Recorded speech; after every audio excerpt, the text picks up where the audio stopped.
Bonsoir Jean-Alexandre Trogneux, merci d'être en direct avec nous. D'abord, quelles sont les nouvelles de votre fils alors? Merci de prendre soin des nouvelles de sa santé. Il a passé un scanner cérébral et ils ont découvert un petit hématome qui nous rassurera dans 2 ou 3 jours.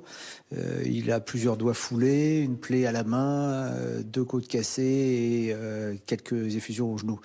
Mais je pense qu'on a surtout échappé au pire si on n'avait pas eu un voisin courageux qui est descendu avec ses fils pour faire fuir les agresseurs. Et il m'a dit ce matin quelque chose qui m'a terrifié. Il m'a dit: j'ai jamais vu autant de haine dans les yeux des agresseurs. On a cru qu'ils allaient le tuer. Donc je pense qu'on a échappé au pire. Il a reconnu ses agresseurs?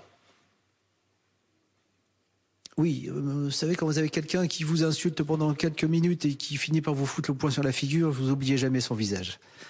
Et mon fils est assez physionomiste là-dessus. Il a reconnu l'ensemble de ses agresseurs. Il y a même eu d'ailleurs une reconnaissance à l'aveugle et ils avaient mis au milieu quelques policiers pour s'assurer que Jean-Baptiste fasse bien un bon discernement. Et c'est exactement ce qui s'est passé. Il a reconnu les personnes, les agresseurs en particulier. Quel est le profil justement de ces agresseurs? Oui.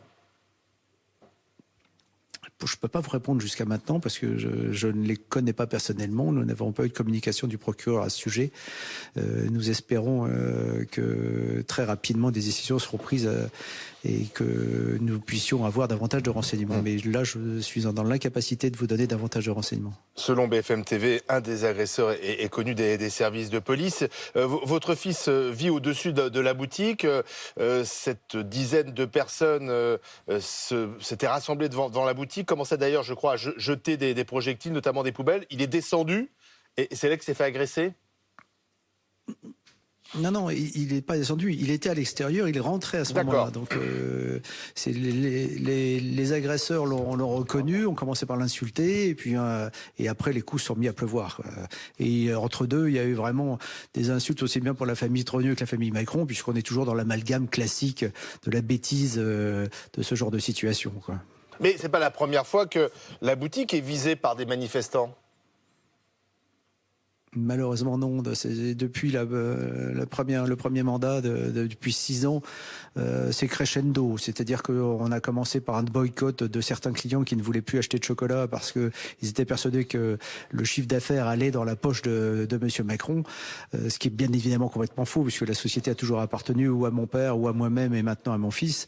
Mais les réseaux sociaux sont bien chargés de défoler des fake news et des mensonges éhontés. Et donc, vous avez quelques énergumènes qui finissent par y croire. Donc après, vous avez des boycotts de comités d'entreprise. Vous avez quelques insultes qui commencent à fuser différemment dans chacun des magasins. Puis sur les réseaux sociaux, sur notre compte Facebook.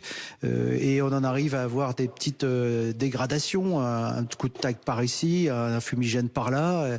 Il y a quelques semaines, par contre, on a eu toutes les vitres de notre magasin de Lille qui ont été explosées. Et maintenant, on arrive à un point d'orgue qui est absolument insupportable. C'est pour ça que je ne peux laisser faire les choses et j'ai pris la décision d'en parler à la presse parce que on atteint un niveau d'ineptie qui est insupportable pour un tel amalgame.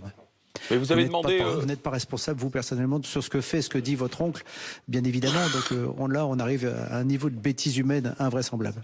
Vous avez demandé la protection, vous allez assurer la protection de la famille ou du magasin? Alors depuis, je le répète, depuis 6 ans, on a été bien évidemment dans l'obligation de le faire tout doucement. C'est-à-dire que ça nous a déjà obligé d'équiper tous nos magasins de caméras. On a des videurs qui sont en période des fêtes présents dans chacun de nos magasins. Il y a des réflexes il y a des alarmes qui sont tenues par nos vendeuses, qui elles-mêmes se font insulter par certaines personnes alors qu'elles n'ont rien à voir. Encore une fois, encore moins. Mais bon, c'est pas suffisant apparemment, mais on peut pas se permettre non plus de mettre un policier derrière chaque membre de la société, ce qui serait absolument invraisemblable, quoi. Est-ce que vous avez reçu un coup de fil ou un message de soutien du président de la République et de son épouse?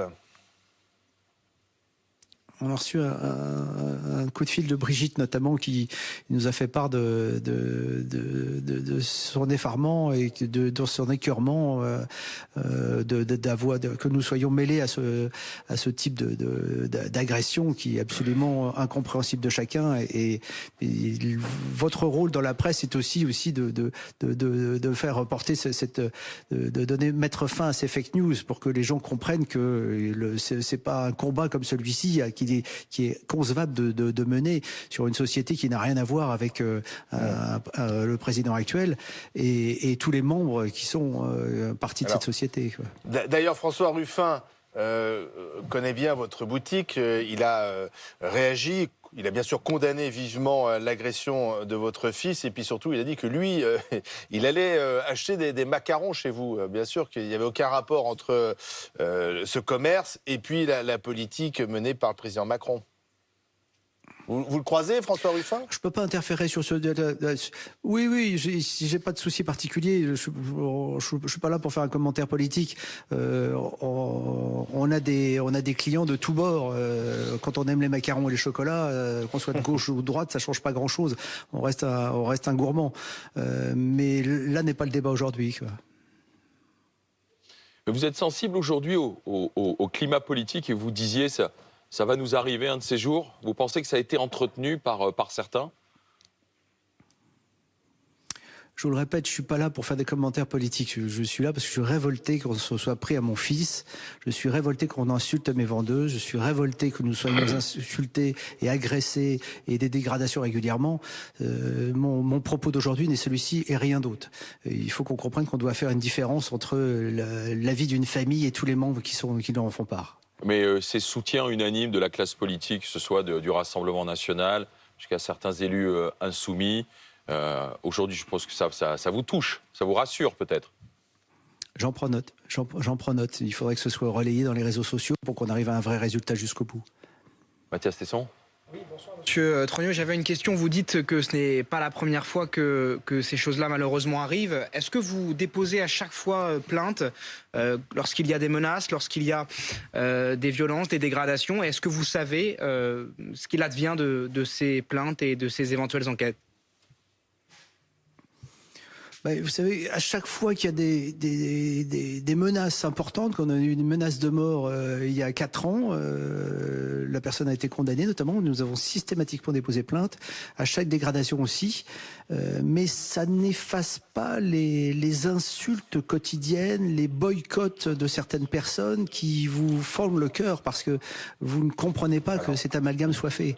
Et il est difficile de voir quel est l'impact réel d'une plainte déposée sur une personne et recevoir des lettres d'insultes avec une crotte de chien à l'intérieur ou un papier marqué boum. Quand vous avez votre secrétariat qui ouvre ce type de courrier, ils sont particulièrement choqués, vous pouvez le comprendre. Alors, restez avec nous, Jean-Alexandre Trogneux, parce que les responsables politiques réagissent. Les réactions vont dans le même sens. C'est une condamnation unanime de la classe politique aujourd'hui face à cette agression. On attendait la réaction de Jean-Luc Mélenchon, elle vient de tomber. Oui, le leader de la France Insoumise qui tweet « Des commentateurs indifférents aux tentatives de meurtre et agressions racistes contre des insoumis me somme de me prononcer sur l'agression à Amiens contre le chocolatier Trogneux. Je lui exprime ma compassion et je joins ma protestation à la sienne. Je demande à Macron et Madame d'en faire autant pour nos amis agressés ou menacés sans réserver leur sollicitude au seul Zemmour.